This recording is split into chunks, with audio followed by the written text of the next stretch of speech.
December 9th, 2023, and storms are racing across Tennessee when suddenly a deadly tornado drops down in the Nashville metro. Only a couple minutes later, an explosion.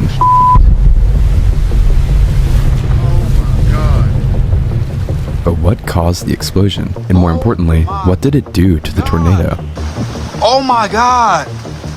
What the Well, to recap the tornado itself, everything began about 5 days prior when the Storm Prediction Center, or the SPC, highlighted a large 15% risk for severe weather in the South United States. The reason for this was because things looked very bad due to a deep and strong trough. A trough is essentially a moving area of low pressure, and it was set to sweep across the United States and become particularly robust in the South. And while this looked pretty bad, only time was going to tell. And time did tell, just in an unexpected way. You see, weather models showed the trough widening, while moisture and heat advection dwindled in prime areas. Basically, what initially looked like a scary tornado outbreak was seeming more like a line of moderately strong thunderstorms. Still, uncertainties remained, so a small 5% tornado risk was drawn by the Storm Prediction Center right here in a similar area from Louisiana to Kentucky. Unfortunately, this would be an extreme underestimation. Days passed and people still agreed with the models, and by the morning of the event, December 9th,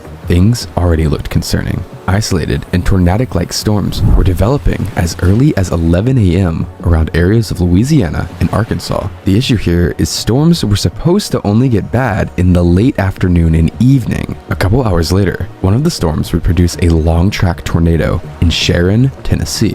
The storm would continue moving, producing a catastrophic and long-lived tornado in Clarksville, unfortunately killing multiple people. The storm was still not done as it produced another tornado in Bowling Green, Kentucky, an area that had been hit by a tornado prior 2 years ago. And unfortunately, this would not be the last tornado of the night. It's 3:30 p.m. and a supercell begins spinning just to the west of Nashville, Tennessee. Locals and weather experts alike become extremely concerned as the storm continues to ramp up and it heads straight for the Nashville metro. At 4 p.m., the storm recycles its mesocyclone, or essentially the rotating portion of the storm, and by 4:30, a funnel cloud is reported over Nashville. As the tornado slams into the ground, multiple buildings are destroyed and residents report raining debris from the sky. This brings us to 4:45 p.m., where a security camera is rolling north of Nashville in a town called Hendersonville. A large cone tornado is rapidly moving through the city when suddenly bursts of electrical discharge called power flashes can be seen, indicating that the tornado is ripping up electrical transformers.